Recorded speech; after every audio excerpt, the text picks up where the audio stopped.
கிறிஸ்துவுக்குள் பிரியமான அன்பு நெஞ்சங்கள் யாவருக்கும் என் அருமை ஆண்டவரும் உலக இரட்சகருமாகிய எம்பெருமான் இயேசுவின் நாமத்தினாலே இந்த மாலை நேரத்திலே நான் உங்களை வாழ்த்துகிறேன், அன்பாக அழைக்கிறேன்.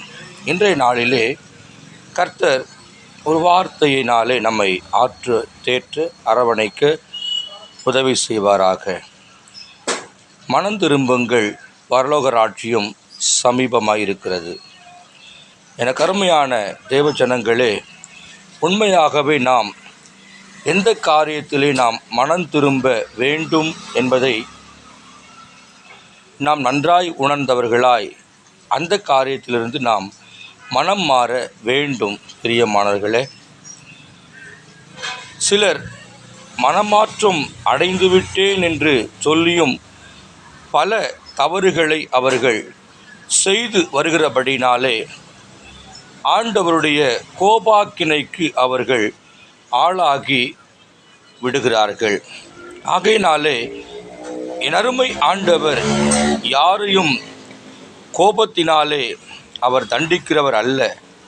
மனம் திரும்பினால் போதும், நிச்சயமாகவே கர்த்தர் உங்களுக்கு வேண்டிய நன்மைகளை அவர் செய்வதில் நிச்சயமாய் கர்த்தர் செய்வார் என்பதில் சந்தேகம் இல்லை. ஆகையினாலே இதை கேட்கிறதான அன்பு உள்ளங்கள், நீங்கள் உங்களையே யோசித்து பார்க்க இந்த தருணத்திலே உங்களுக்கு கர்த்தர் இந்த நேரத்தை கொடுத்திருக்கிறார் என்று நீங்கள் அவைகளை எடுத்துக்கொண்டு எதிலே நாம் மனம் திரும்ப வேண்டும் என்ற ஆழ்ந்த சிந்தனையோடு நீங்கள் மனம் திரும்பினால் நிச்சயமாகவே கர்த்தர் உங்களுக்கு சமீபத்திலே இருக்கிறார். உங்களை பரலோகத்திலே அவர் சேர்ப்பார். ஏனென்று சொல்லி பார்க்கும் பொழுது எல்லா ஜனங்களும் ரட்சிக்கப்பட கர்த்தரை அறிகிற அறிவை அடைய அவர் சித்தம் கொண்டிருக்கிறார். பிரியமானவர்களே, ஆகையினாலே இதை கேட்கிற அன்பு உள்ளங்கள், நீங்கள் எந்த காரியத்தில் நீங்கள் மனம் மாற வேண்டுமோ அந்த காரியத்தில் நீங்கள் மனம் மாறுவீர்கள் என்று சொன்னால் உங்களுக்காக பரலோக ராஜ்யம் சமீபமாய் இருக்கிறது. ஆகையினாலே இதை கேட்கிற தாயே, சகோதரா, சகோதரியே, தாய் உள்ளங்களே, அன்பு தம்பி, தங்கச்சி, சிறு பிள்ளைகளே, நீங்களும் மனம் மாற வேண்டும். சிலர் கெட்ட பழக்கங்களை உடையவர்களாய் இருக்கலாம், அதிலிருந்து அவர்கள் மனம் மாற வேண்டும். சிலர் கோபங்கள் அதிகமாக வைத்து கொண்டு இருப்பார்கள், அதிலிருந்து அவர்கள் மனம் மாற்றம் அடைய வேண்டும்.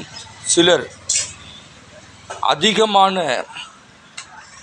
டென்ஷன் உள்ளவர்களாய் இருப்பார்கள், அதிலிருந்து அவர்கள் மனம் மாற வேண்டும். ஆகையினாலே எந்த காரியத்தில் நாம் மனம் மாற வேண்டுமோ அந்த காரியத்தில் மனம் மாறினால் நிச்சயமாக நம்முடைய குடும்பம் ஆசீர்வாதமாய் இருக்கும். நம்முடைய உறவுகள் நம்மை ஆசீர்வாதமாய் ஏற்றுக்கொள்வார்கள்.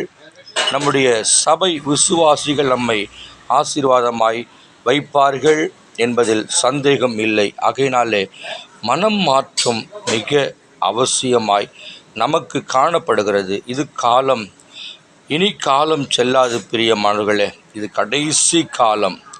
இந்த கடைசி காலத்திலே பாருங்கள், நாங்கள் நேற்று கிராம ஊழியத்திற்காக நாங்கள் ஒரு 20 நபர்கள் கொண்டு நாங்கள் சென்று கிராமத்தை சுற்றி திரிந்து நாங்கள் ஊழியத்திலே ஈடுபட்டிருந்தோம்.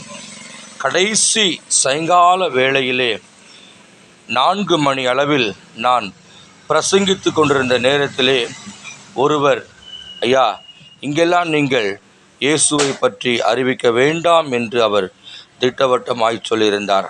ஆனால் நாங்கள் ஒன்றும் செய்யாமல் பரவாயில்லை என்று நாங்கள் பெருமனதை கொண்டு நாங்கள் அங்கிருந்து கிளம்பிவிட்டோம். ஆனால் அவருக்கு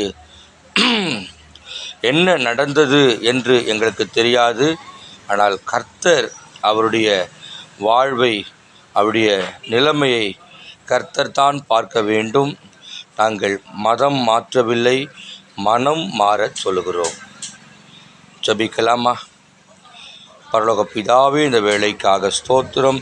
இயேசுவின் நாமத்தினாலே அப்பா, இந்த நிகழ்வை பார்த்து ஒவ்வொருவரையும் கர்த்தர் ஆசீர்வதிப்பீராக. இயேசுவின் நாமத்தில் பிதாவே, ஆமென், ஆமென்.